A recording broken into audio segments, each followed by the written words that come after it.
Hi friends, இது Saturday மார்னிங்க்கான video தான். இன்றைக்கி மார்னிங் வந்து இட்லி ஊற்றிட்டுருக்கேன். சைட் டிஷ் வந்து சட்னி, கடலை சட்னி, வேர்க்கடலை சட்னி தான் செய்ய போகிறேன். அதாவது இந்த ஒரு வாரமாக வந்து என்னால் வீடியோவும் போட முடியல. ப்ளஸ் வந்து வீடியோ போட்டாலும் வாய்ஸ் ஓவர் கொடுக்க முடியல. சும்மா சாங் அந்த மாதிரி தான் வச்சு விட்டுட்டு இருந்தேன். ஏன்னா வந்து வீட்டில் கொஞ்சம் வேலை கொஞ்சம் நிறையவே இருந்தது. மாமியாரும் நாத்தனாரும் வீட்டுக்கு வந்திருந்தாங்க. ஸோ வேலை கரெக்டாக இருந்தது. இப்போ தான் போனாங்க, கொஞ்சம் ஃப்ரீ ஆகிட்டேன். ஸோ இதுக்கப்புறம் வந்து கண்டினியூவாக வந்து நான் வாய்ஸ் கொடுத்து வீடியோ போட்டுருவேன். வேர்க்கடலை சட்னிக்கு வந்து ஃபஸ்ட்டு வேர்க்கடலையை எடுத்து வறுத்துக்கணும். ஆல்ரெடி வறுத்த கடலை தான், இருந்தாலும் நம்ம வந்து கொஞ்சம் வறுத்துக்கணும் இதை. அப்படியே இப்போ டைரெக்டாக போட்டு அரைக்கக்கூடாது. ஏன்னா இதுவும் தேங்காய் சட்னி மாதிரி தான், நல்லாயிருக்கும் டேஸ்ட்டு. சீக்கிரமாகவும் நம்ம செஞ்சு முடிச்சிடலாம். சட்னிலே வந்து தேங்காய் சட்னி எப்படி ஈஸியாக நம்ம செய்கிறோமோ அதே மாதிரி வேர்க்கடலை சட்னியும் இதுவும் செஞ்சிடலாம். இதை வந்து நம்ம நல்லா ஃப்ரை பண்ணிவிட்டு தோலெல்லாம் பாருங்கள் எடுத்து விட்டுருக்கேன். தோலெல்லாம் எடுத்து உரிச்சிட்டு அதுக்கப்புறமேட்டு தான் இதை எடுத்து வச்சுருக்கேன். கொஞ்சம் லைட்டு கலர் சேஞ்ச் ஆனாலே போதும், எடுத்துக்கோங்க.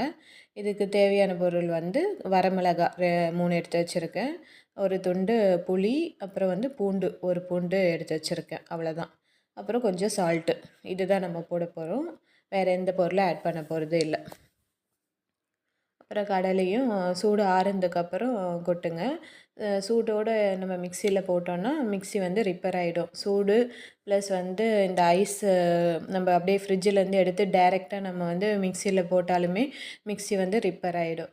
அதனால் எது இருந்தாலும் வந்து மீடியமான இந்த வெதர் கண்டிஷன் உள்ள இது தான் நம்ம போடுற மாதிரி இருக்கும் மிக்சியில். பாருங்கள், இன்னும் கூட நான் திக்காக அரைச்சிருக்கலாம். கொஞ்சம் தண்ணி லைட்டாக ஊற்றிட்டேன். இன்னும் திக்காக அரைச்சி எடுத்திங்கன்னா ரொம்ப டேஸ்ட்டு நல்லாயிருக்கும். அவ்வளோதான், சட்னி ரெடி ஆயிடுச்சு. இப்போ தாளிப்பு ரெடி பண்ணிக்கிறேன். இதுக்கு எண்ணெய் ஊற்றிட்டு கடுகு போட்டு தாளித்து எடுத்துக்கிறேன். அவ்வளோதான், ரொம்ப சிம்பிளாக தான் முடிஞ்சிச்சு வேலை. ஏன்னா ஒரு வாரமாக வேலை கொஞ்சம் அதிகமாக இருந்ததுனால இன்றைக்கி காலையில் கொஞ்சம் வேலை கொஞ்சம் கம்மி பண்ணிக்கிட்டேன். அதுக்கப்புறம் மதியம் லஞ்சு செய்கிற வேலையே இல்லை. என் ஹஸ்பண்ட் வந்து வெளியே பார்த்துக்கிறேன்னு சொல்லிட்டாரு.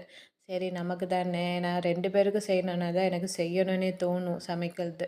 சரி, நம்ம ஒருத்திக்காக எதுக்கு சமைச்சிக்கணும்னு சொல்லிட்டு நான் வீட்டில் ஏதாவது மாவு இல்லை என்ன இருக்குதோ அதை வச்சு சமைச்சு நான் சாப்பிட்டுப்பேன், அவ்வளோதான். ஏன்னா கூட யாராவது இருந்தால் தான் நம்ம செய்யணுன்ற அந்த சமையல் இன்ட்ரெஸ்ட்டே வருது.